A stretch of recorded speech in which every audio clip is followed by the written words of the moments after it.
जय हिंद दोस्तों, स्वागत आप सभी का विजडम एजुकेशन पे। आज 23 दिसंबर है। चौधरी चरण सिंह जी का जन्मदिवस है। हमारे देश के भूतपूर्व प्रधानमंत्री रह चुके हैं और उन्हीं के जन्मदिवस पे किसान दिवस मनाया जाता है।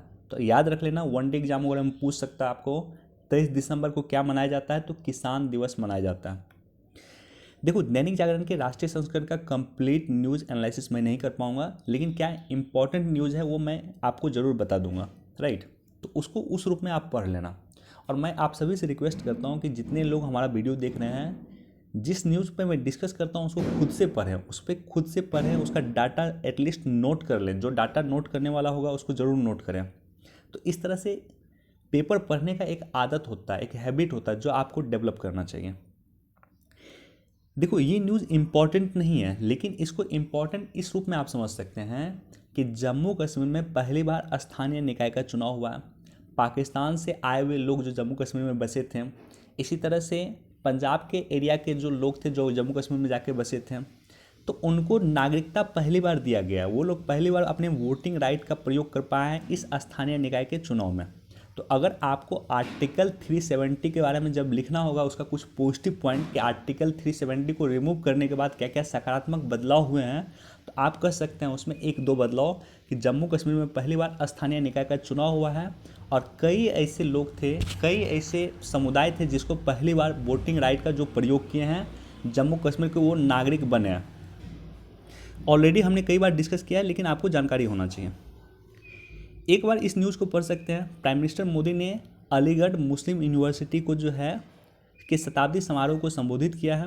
और यहाँ पे कुछ डाटा दिया हुआ, जब आपको माइनॉरिटी के बारे में लिखना हो कि माइनॉरिटी किस तरह से एजुकेशन में इम्प्रूव कर रही है, तो वो आप इसको कोट कर सकते हैं या लिख सकते हैं डाटा।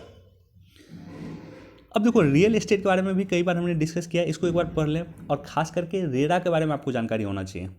देखो, रियल एस्टेट पर अगर कोई डिस्प्यूट होगा, तो अगर कोई डिस्प्यूट होगा, मान लो बिल्डर के साथ आप कोई फ्लैट खरीदे हो, आपका बिल्डर के साथ कोई डिस्प्यूट होगा, तो आप रेरा में जा सकते हैं, RERA में जा सकते हैं। और साथ ही साथ उपभोक्ता अदालत में भी जा सकते हैं। तो रेरा जो है, काफ़ी इम्पोर्टेंट संस्थान है जो रियल एस्टेट को रेगुलेट करने का काम करती है। जैसे शेयर मार्केट को सेबी के द्वारा रेगुलेट किया जाता है, बैंक को RBI के द्वारा रेगुलेट किया जाता है, उसी तरह से रेरा जो है रियल एस्टेट को रेगुलेट करने का काम करती है। इसका पूरा फुल फॉर्म होता है रियल ई एस्टेट रेगुलेटिंग अथॉरिटी। तो आपको रेरा के बारे में जानकारी होना चाहिए, नेट पे सर्च कर लेना आप।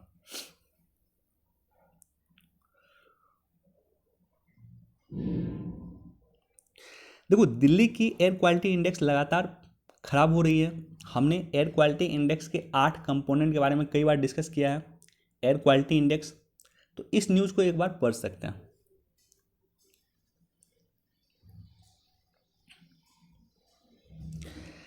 देखो, यहाँ पे प्रीलिम्स और मेंस दोनों पर्सपेक्टिव से काफ़ी इंपॉर्टेंट है, ये न्यूज़ भी और ये न्यूज़ भी। तो सबसे पहले याद रख लेना है कि अमेरिका का एक सबसे बड़ा सैन्य पुरस्कार है जिसका नाम है लीजन ऑफ मेरिट पुरस्कार। तो लीजन ऑफ मेरिट पुरस्कार जो दिया गया है, वो अमेरिका के द्वारा क्वाड के चारों देश को दिया गया, चारों देशों के राष्ट्राध्यक्ष को दिया गया। भारत की तरफ से प्राइम मिनिस्टर मोदी को मिला है। स्कॉट मॉरिसन जो अभी वर्तमान में ऑस्ट्रेलिया के प्राइम मिनिस्टर हैं, उनको मिला है। लेकिन मज़े की बात है कि जो क्वाड के अन्य महत्वपूर्ण देश हैं, जापान है, तो जापान के जो वर्तमान प्राइम मिनिस्टर हैं उनको नहीं मिला। जापान के वर्तमान प्राइम मिनिस्टर का नाम है सुगा। सुगा जी को ये अवार्ड नहीं मिला है, जबकि इनके भूतपूर्व प्राइम मिनिस्टर, इनसे पहले जो प्राइम मिनिस्टर थे, जिन्होंने क्वाड की संकल्पना सबसे पहले प्रस्तुत की 2007 में, शिंजो अबे को ये अवार्ड मिला है। तो जापान के पूर्व प्रधानमंत्री शिंजो अबे को अवार्ड मिला है, भारत के प्राइम मिनिस्टर को अवार्ड मिला है और ऑस्ट्रेलिया के प्राइम मिनिस्टर को ये अवार्ड मिला है। तो एक तरह से कहीं ना कहीं ये अवार्ड देने का मकसद है कि हिंद प्रशांत क्षेत्र में, इंडो पैसिफिक क्षेत्र में भारत की महत्ता को स्वीकार किया जा रहा है। और क्वाड को जो है, वर्तमान अमेरिकी प्रशासन क्वाड को आगे बढ़ाना चाहती है। तो उसी संदर्भ में ये न्यूज़ दिया हुआ है कि क्वाड को जिस तरह से मान लो वर्तमान सरकार आगे बढ़ाना चाहती है, वर्तमान सरकार की सीमा समय जो है वो 20 जनवरी तक है। 20 जनवरी के बाद अमेरिका में डेमोक्रेटिक की सरकार आ जाएगी। डेमोक्रेटिक के जो है राष्ट्रपति है बाइडेन। तो अब बाइडेन क्या करेंगे, उनका क्या कॉन्सेप्ट होगा, क्या क्वाड की रणनीति को वो आगे बढ़ाएंगे जिस तरह से डोनाल्ड ट्रंप ने क्वाड को आगे बढ़ाने का कोशिश किया है। क्या जो बाइडेन क्वाड की रणनीति को आगे बढ़ाएंगे, उसी के संदर्भ में ये दिया हुआ है। दोनों को एक बार पढ़ सकते हैं आप।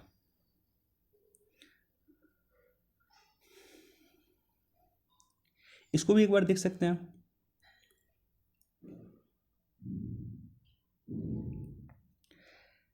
एक बार इसको भी पढ़ सकते हैं। सुप्रीम कोर्ट का जब भी वर्डिक्ट आया तो उसको एक बार जरूर देखना चाहिए। सुप्रीम कोर्ट का या हाई कोर्ट का वर्डिक्ट आया, या प्राइम मिनिस्टर मोदी का कोई स्टेटमेंट आया, प्राइम मिनिस्टर या प्रेसिडेंट का कोई स्टेटमेंट आया, या उपराष्ट्रपति का कोई स्टेटमेंट आया, वित्त मंत्री का कोई स्टेटमेंट आया, रक्षा मंत्री का कोई स्टेटमेंट आया, तो उसको आपको देखना चाहिए।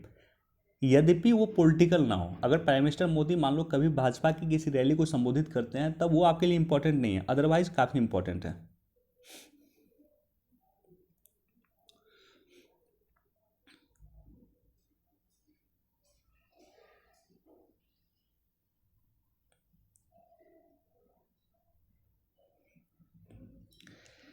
देखो यहाँ पे दो न्यूज़ है, एक तो ये न्यूज़ है और एक न्यू न्यूज़ है। दोनों न्यूज़ इंपॉर्टेंट है, दोनों को एक बार पढ़ सकते हैं हम। यह जो न्यूज़ है, एक बेसिक इन्फॉर्मेशन आपको होना चाहिए कि विश्व भारती विश्वविद्यालय जो है, जो कलकत्ता में है, विश्व भारती विश्वविद्यालय के जो चांसलर हैं वो प्राइम मिनिस्टर मोदी हैं। देश के एकमात्र ऐसे विश्वविद्यालय हैं, विश्व भारती विश्वविद्यालय, जिसके चांसलर प्राइम मिनिस्टर मोदी हैं या उसके चांसलर प्राइम मिनिस्टर होते हैं, राइट। तो ये जानकारी आपको होना चाहिए, वनडे एग्जाम वगैरह में पूछा जा सकता है आपसे। अब देखो यहाँ पे सबसे अधिक इंपॉर्टेंट है आपको कि गुपकार अलायंस के बारे में पता होना चाहिए।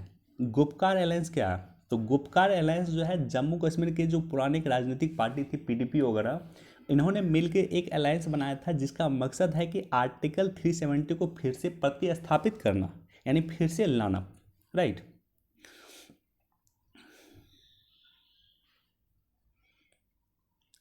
यहाँ काफ़ी इंपॉर्टेंट डाटा दिया हुआ है। ओके, यहाँ पे काफ़ी इंपॉर्टेंट डाटा दिया हुआ है, इसको ज़रूर आप लोग देख लें एक बार, इसको ज़रूर एक बार देख लें। जैसे 2019 में वायु प्रदूषण से जीडीपी को 1.4% का झटका लगा हुआ है। तो वायु प्रदूषण के बारे में जब आपको लिखना है कि उसका क्या क्या नकारात्मक पक्ष हैं, तो उसको आप कोट कर सकते हैं इस डाटा को कि जीडीपी का 1.4% का नुकसान हुआ था पिछले वर्ष।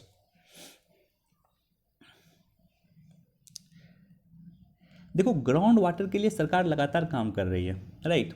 ग्राउंड वाटर देश में शून्य हो रहा है, नीति आयोग ने अपने रिकमेंडेशन में ये कह चुका है।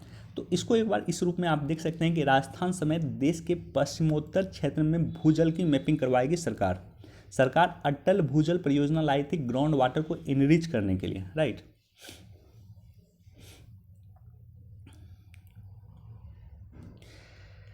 अयोध्या पे मैंने एक स्पेशल वीडियो बनाया था। अयोध्या काफ़ी इंपॉर्टेंट टॉपिक है, मैं टेलीग्राम चैनल पे डाल दूंगा, अगर नहीं देखा है तो जाकर के देख लेना। अयोध्या का 500 वर्ष का डिस्प्यूट है, एक दो दिन का डिस्प्यूट नहीं है। 500 वर्ष के डिस्प्यूट के बाद अयोध्या का जो मंदिर का है उसका निर्माण किया जा रहा है। और मंदिर का निर्माण की 3 शैली है।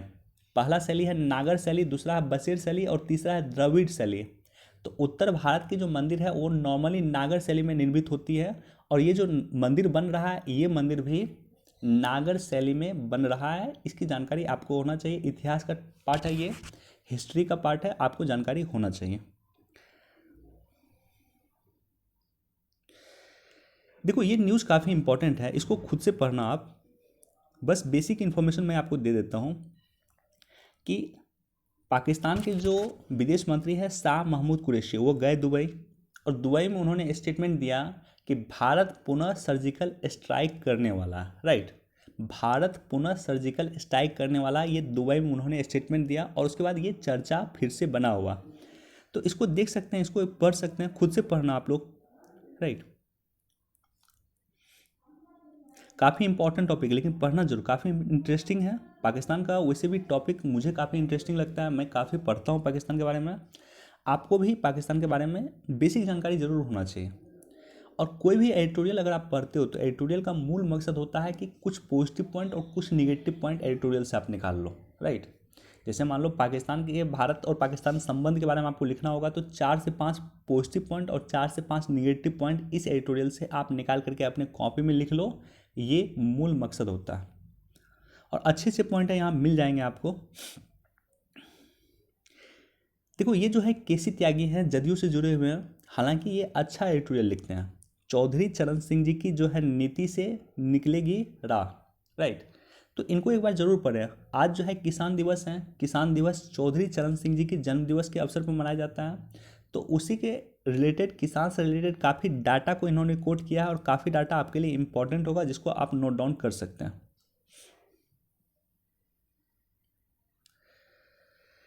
देखो, नेपाल इंडिया संबंध के बारे में कई बार हमने डिस्कस किया।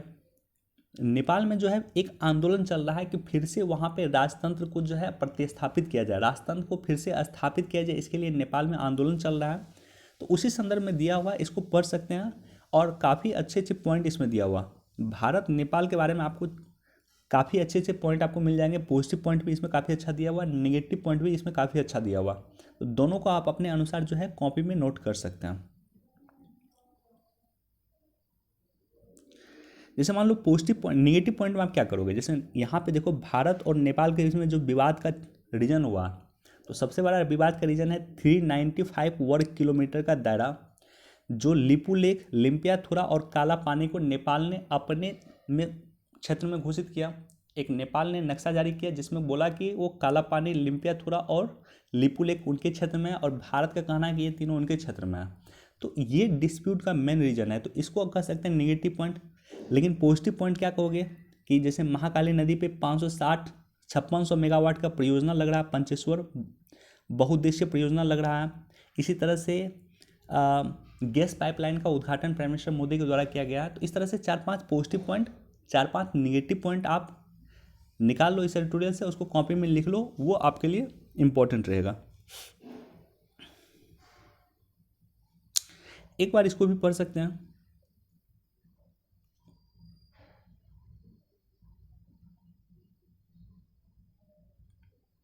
देखो, जब भी कोई नदी सूखती है और सूखने के बाद उसको रीस्टोर किया जाता है तो वो काफ़ी इंपॉर्टेंट होती है।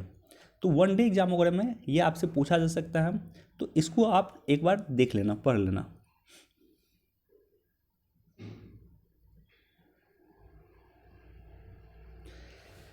देखो, यहाँ पे जो बिजनेस पेज है उस पर दो इंपॉर्टेंट न्यूज़ है। एक तो चीन से एफडीआई के 120 से अधिक प्रस्ताव, और दूसरा है शिपिंग कॉरपोरेशन में विनिवेश प्रक्रिया शुरू। तो विनिवेश एक आयोग बना था, जो सरकारी कंपनी को विनिवेश किया जाता है, सरकारी कंपनी के शेयर को बेचा जाता है बेसिकली। तो शिपिंग कॉरपोरेशन में भी सरकारी कंपनी का जो शेयर है उसको बेचा जाएगा, यानी उसमें प्राइवेटाइजेशन किया जाएगा एक तरह से। और ये जो है एफडीआई चीन के 120 से अधिक प्रस्ताव आए हैं चीन के द्वारा एफडीआई का। अब देखो, इशू क्या था, जब कोरोना वायरस चल रहा था, आई थिंक मार्च अप्रैल वगैरह में, तो सरकार ने जो है चीन से जो एफडीआई आ रही थी, चीन उस समय में क्या कर रहा था कि विश्व के देशों में अधिक निवेश कर रहा था। जब विश्व की व्यवस्था डूब रही थी तो वैसे कंडीशन में चीन निवेश कर रहा था, राइट। तो ऐसे कंडीशन में भारत सरकार को पता था कि अगर हमारी अर्थव्यवस्था अभी काम नहीं कर रही है या वीक है, तो ऐसे कंडीशन में चीन जो हमारे यहाँ इन्वेस्ट करके जो है हमारे पे कब्जा कर सकता है एक तरह से, राइट।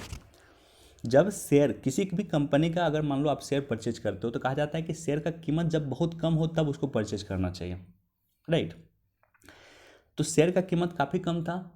ऐसे कंडीशन में चीन जो है एक तरह से एफडीआई काफ़ी करना चाह रही थी इंडिया में। तो भारत सरकार ने एक नियम लाया था कि भारत सरकार या भारत के साथ जो भी सीमा बनाता है जो भी देश, वहाँ से एफडीआई के ऑटोमेटिक रूट को मंजूरी नहीं दिया जाएगा। ऑटोमेटिक रूट को समाप्त कर दिया गया।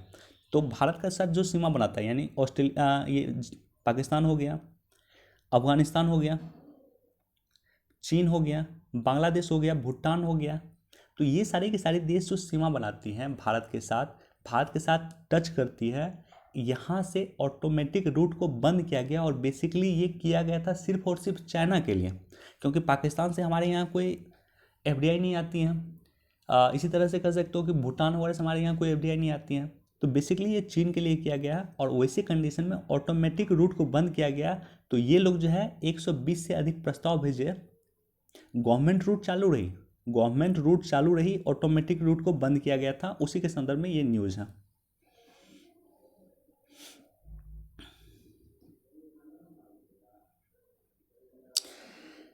देखो, बाइडेन ने राम मूर्ति को NEC का सदस्य बनाया। वन डे एग्जाम वगैरह में पूछ सकता है, नाम आपको पूछेगा, यूपीएससी में आपको नहीं पूछेगा। जैसे ये भी देख लेना आप, अमेरिका में सिख पुलिस अधिकारी हैं संदीप सिंह धालीवाल, जिसका जो है डाकघर जिस पे जारी किया जाएगा, वनडे एग्जाम वगैरह में आपको पूछ सकता है। ओके, आज इतना ही न्यूज़ था, बस एक बार इसको भी देख लेना, इसको एक बार देख लेना। चलिए, वीडियो देखने के लिए धन्यवाद, थैंक यू सो मच।